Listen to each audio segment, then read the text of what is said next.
ರೂಪಿಣಿಯಾದ ಜಗನ್ಮಾತೆ ಶಾಂತ ರೂಪಿಣಿಯಾಗಿ ತನ್ನ ಭಕ್ತರನ್ನ ಹರಸುತ್ತಾಳೆ ಎನ್ನುವುದಕ್ಕೆ ಪುರಾಣಗಳಲ್ಲಿ ಸಾಕಷ್ಟು ಉದಾಹರಣೆಗಳು ಇವೆ. ಸಾಮಾನ್ಯವಾಗಿ ವರ್ಷದ ಎಲ್ಲಾ ದಿನಗಳಲ್ಲಿಯೂ ನಾವು ದೇವಿಯ ದೇವಾಲಯವನ್ನ ದರ್ಶನ ಮಾಡಿರ್ತೀವಿ. ಆದರೆ ಈ ತಾಯಿಯು ವರ್ಷದಲ್ಲಿ ಒಂದು ಬಾರಿ ಮಾತ್ರ ತನ್ನ ಭಕ್ತರಿಗೆ ದರ್ಶನವನ್ನ ನೀಡ್ತಾಳೆ. ಬನ್ನಿ ಹಾಗಾದ್ರೆ ಆ ದೇವಾಲಯ ಯಾವುದು, ಆ ಕ್ಷೇತ್ರದ ಮಹಿಮೆ ಎಂಥದ್ದು ಅನ್ನೋದನ್ನ ಇವತ್ತಿನ ಸಂಚಿಕೆಯಲ್ಲಿ ತಿಳಿದುಕೊಂಡು ಬರೋಣ.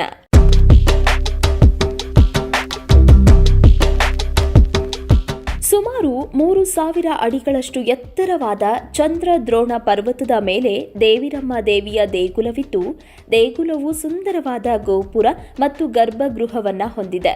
ಬೆಟ್ಟದ ಮೇಲೆ ನೆಲೆಸಿರುವ ಈ ದೇವಿಯನ್ನ ದರ್ಶನ ಮಾಡಬೇಕು ಅಂದ್ರೆ ಬರಿಗಾಲಿನಲ್ಲೇ ಕಲ್ಲು ಮುಳ್ಳಿನ ಹಾದಿಯನ್ನ ಸವೆಸಲೇಬೇಕು.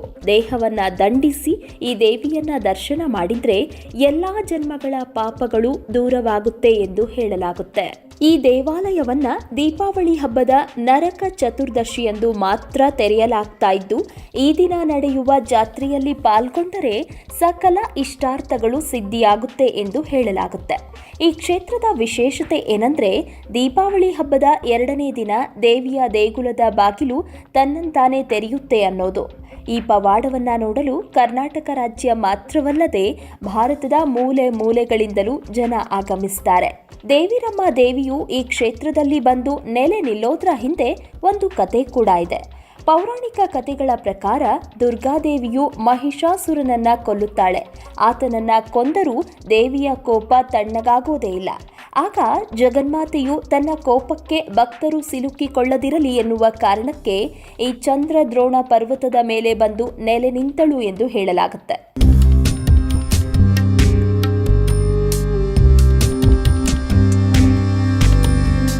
ಈ ಕ್ಷೇತ್ರದಲ್ಲಿ ದೇವಿಯು ಶಾಂತ ಚಿತ್ತದಿಂದ ಭಕ್ತರಿಗೆ ದರ್ಶನವನ್ನ ನೀಡುತ್ತಿದ್ದಾಳೆ.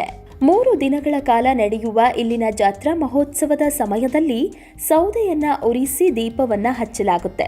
ದೇವಿರಮ್ಮ ಬೆಟ್ಟದಲ್ಲಿ ದೀಪವನ್ನ ಹಚ್ಚಿದ ನಂತರವೇ ಇಲ್ಲಿನ ಸುತ್ತಮುತ್ತಲಿನ ಗ್ರಾಮಗಳಲ್ಲಿ ದೀಪ ಹಚ್ಚುವ ಪ್ರತೀತಿ ಇದ್ದು, ಈ ದಿನ ಇಲ್ಲಿ ಉರಿಸಿದ ದೀಪವು ಮೈಸೂರಿನ ಚಾಮುಂಡಿ ದೇವಿಗೂ ಕಾಣಿಸುತ್ತದೆ ಎನ್ನುವ ನಂಬಿಕೆ ಸಹ ಇದೆ.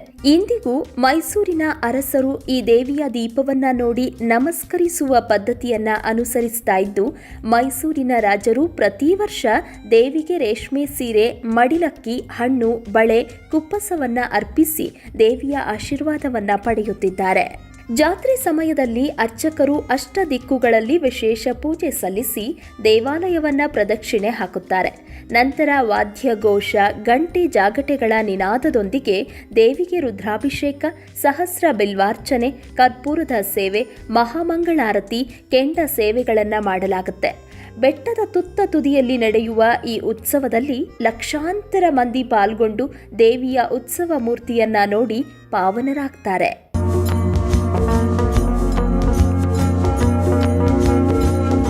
ಭಕ್ತರ ಆಸೆ ಆಶೋತ್ತರಗಳನ್ನು ನೆರವೇರಿಸುವ ಈ ದೇವಿಯನ್ನ ದೀಪಾವಳಿ ಹಬ್ಬದ ನರಕ ಚತುರ್ದಶಿಯಂದು ಮಾತ್ರ ಸಂದರ್ಶಿಸಬಹುದಾಗಿದ್ದು, ದೇಗುಲವು ತೆರೆದ ದಿನ ಬೆಳಗಿನ ಜಾವ 3 ಗಂಟೆಯಿಂದಲೇ ದೇವಿಯನ್ನ ದರ್ಶನ ಮಾಡಿ ಪುನೀತರಾಗಬಹುದಾಗಿದೆ. ದೇವಿಯ ಈ ದೇಗುಲವು ಚಿಕ್ಕಮಗಳೂರು ಜಿಲ್ಲೆಯ ಮಲ್ಲೇನಹಳ್ಳಿಯ ಬಿಂಡಿಗ ಎಂಬ ಪ್ರದೇಶದಲ್ಲಿದೆ. ಈ ದೇವಸ್ಥಾನವು ರಾಜಧಾನಿ ಬೆಂಗಳೂರಿನಿಂದ 277 ಕಿಲೋಮೀಟರ್, ಹಾಸನದಿಂದ 94 ಕಿಲೋಮೀಟರ್, ಶಿವಮೊಗ್ಗದಿಂದ 115 ಕಿಲೋಮೀಟರ್, ಚಿಕ್ಕಮಗಳೂರಿನಿಂದ 33 ಕಿಲೋಮೀಟರ್ ದೂರದಲ್ಲಿದೆ. ದೇಗುಲವು ತೆರೆದ ಸಮಯದಲ್ಲಿ ಚಿಕ್ಕಮಗಳೂರಿನಿಂದ ವಿಶೇಷ ಬಸ್ ಸೌಲಭ್ಯವಿರುತ್ತೆ. ಈ ವರ್ಷ ನವೆಂಬರ್ ತಿಂಗಳಿನಲ್ಲಿ ತೆರೆಯುವ ಈ ದೇವಿಯ ದೇಗುಲವನ್ನ ಸಾಧ್ಯವಾದ್ರೆ ನೀವು ಒಮ್ಮೆ ದರ್ಶನ ಮಾಡಿ ಪುನೀತರಾಗಿ ಅಂತ ಹೇಳ್ತಾ ಇವತ್ತಿನ ಧರ್ಮ ದೇಗುಲ ದರ್ಶನ ಕಾರ್ಯಕ್ರಮವನ್ನ ಮುಗಿಸ್ತಾ ಇದ್ದೇವೆ. ವೀಕ್ಷಕರ ಗಮನಕ್ಕೆ, ನಿಮ್ಮ ಅನಿಸಿಕೆ ಅಥವಾ ಅಭಿಪ್ರಾಯಗಳನ್ನು ಕಮೆಂಟ್ ಮುಖಾಂತರ ವ್ಯಕ್ತಪಡಿಸಬಹುದು.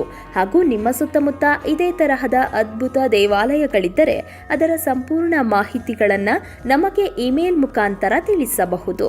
ನಮ್ಮ ಇಮೇಲ್ ಐಡಿ inspireKannada@gmail.com. ಮುಂದಿನ ಸಂಚಿಕೆಯಲ್ಲಿ ಮತ್ತೊಂದು ವಿಶೇಷವಾದ ದೇಗುಲದ ಮಾಹಿತಿಯೊಂದಿಗೆ ನಿಮ್ಮ ಮುಂದೆ ಬರ್ತೀವಿ. ಈ ವಿಡಿಯೋ ನಿಮಗೆ ಇಷ್ಟವಾಗಿದ್ದಲ್ಲಿ ದಯವಿಟ್ಟು ನಮ್ಮ ಚಾನೆಲ್ನ ಸಬ್ಸ್ಕ್ರೈಬ್ ಮಾಡಿ ಹಾಗೂ ಬೆಲ್ ಬಟನ್ನ ಕ್ಲಿಕ್ ಮಾಡಿ. ವಂದನೆಗಳು.